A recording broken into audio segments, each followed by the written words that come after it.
নমস্কার, আমি শ্রী পলাশ শাস্ত্রী। আজকে আবার এসেছি আপনাদের সামনে নতুন আরেকটু ভিডিও নিয়ে।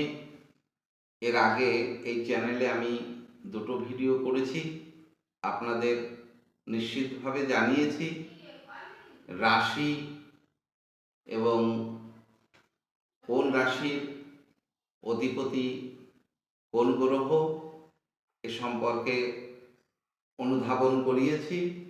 আজকে আরেকটি ভিডিও নিয়ে এসেছি। এই ভিডিওটি কোন গ্রহের শত্রু কোন গ্রহ সেটা সম্পর্কে আপনাদের সবিস্তারে বলব। তো দেখুন, এই সম্পর্কে আলোচনা করতে গেলে প্রথমেই আমাদের 12টি রাশি সে সম্পর্কে একটু জানতে হবে আবার, এবং এদের অধিপতি গ্রহ কোন কোন গ্রহ আছে সেটাও আমাদের জানা আর একটু প্রয়োজন।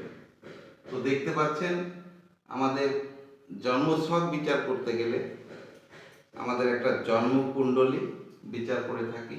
সেই কুণ্ডলীটি ঠিক এরকম হয় এবং 12টি রাশি, 12টি ভাব থাকে বা 12টি হাউস। তো একদম উপরে আমার যে রাশিটি রয়েছে সেই রাশিটি মেষ রাশি। মেষ রাশির অধিপতি গ্রহ মঙ্গল। তারপরে রয়েছে বৃষ, বৃষর অধিপতি গ্রহ শুক্র। তারপরে রয়েছে মিথুন, মিথুনের অধিপতি গ্রহ বুধ। তারপরে রয়েছে কর্কট, কর্কটের অধিপতি গ্রহ চন্দ্র। তারপরে রয়েছে সিংহ, সিংহ রাশি, সিংহ রাশির অধিপতি গ্রহ রবি। তারপরে রয়েছে কন্যা রাশি, কন্যা রাশির অধিপতি গ্রহ বুধ। তারপর রয়েছে তুলা রাশি, তুলা রাশির অধিপতি গ্রহ শুক্র। তারপর রয়েছে বৃশ্চিক রাশি, বৃশ্চিক রাশির অধিপতি গ্রহ মঙ্গল। তারপর রয়েছে ধনু রাশি, ধনু রাশির অধিপতি গ্রহ বৃহস্পতি। তারপর রয়েছে মকর, মকরের অধিপতি গ্রহ শনি। তারপর রয়েছে কুম্ভ, কুম্ভর অধিপতি গ্রহ শনি। তারপরে সর্বশেষ রাশি মীন, মীন রাশির অধিপতি গ্রহ বৃহস্পতি। এটা আমরা আগের দিনও একটু বলেছি অধিপতি গ্রহ সম্পর্কে। এবার আমরা দেখব যে কার শত্রু কোন গ্রহ, কোন গ্রহের শত্রু কোন গ্রহ। তো এই সম্পর্কে বলতে গেলে একটা সহজ উপায়, সেটি হলো গ্রহের সমসপ্তমে যে গ্রহ থাকবে সেটি তার শত্রু।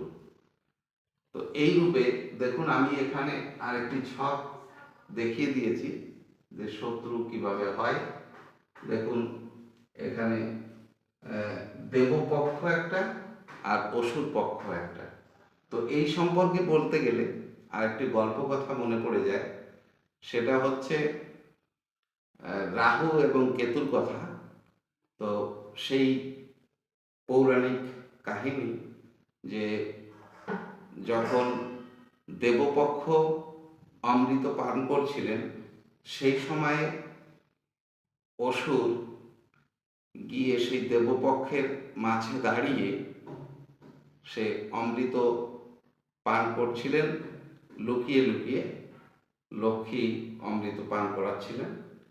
কিন্তু সেই সময় নজরে পড়ে যায় চন্দ্র এবং রবি, এদের নজরে পড়ে যায় যে ছলনা করে অসুর এসে অমৃত পান করছেন।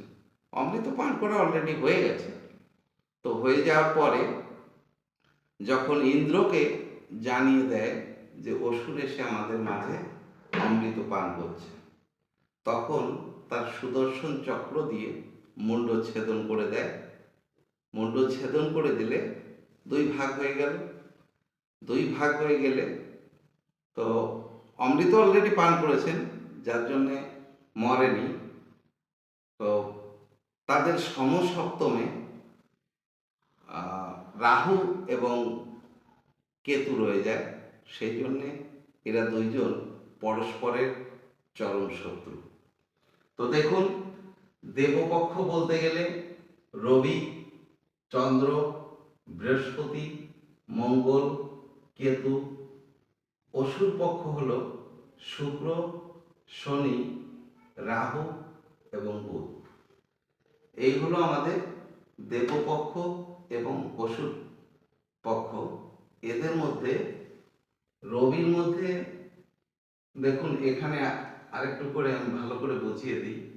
মেষ, আমি আগেই বলেছি যে একটা গ্রহের সমসপ্তমে যে থাকবে সে তার হবে চরম শত্রু। তো এখানে মেষ রাশির অধিপতি মঙ্গল গ্রহ। মঙ্গল গ্রহের সমসপ্তমে কে রয়েছে? শুক্র। তাহলে শুক্র মঙ্গলের চরম শত্রু। দেখুন, এখানেও সেই রূপে এখানে মঙ্গল রয়েছে, শুক্র রয়েছে অসুর পক্ষে। বোঝাতে পারলাম? এটাই হলো একদম সহজ নিয়ম। তো এখানে দেখুন, বৃষর সমসপ্তমে কে রয়েছে? বৃশ্চিক। তাহলে বৃশ্চিক যদি সমসপ্তমে থাকে, বৃষর অধিপতি গ্রহ হলো শুক্র। তো এর বিপরীতে কে রয়েছে? মঙ্গল। সেই দেখুন, মঙ্গল, শুক্র, এইভাবে। আরেকটি দেখুন, মিথুনের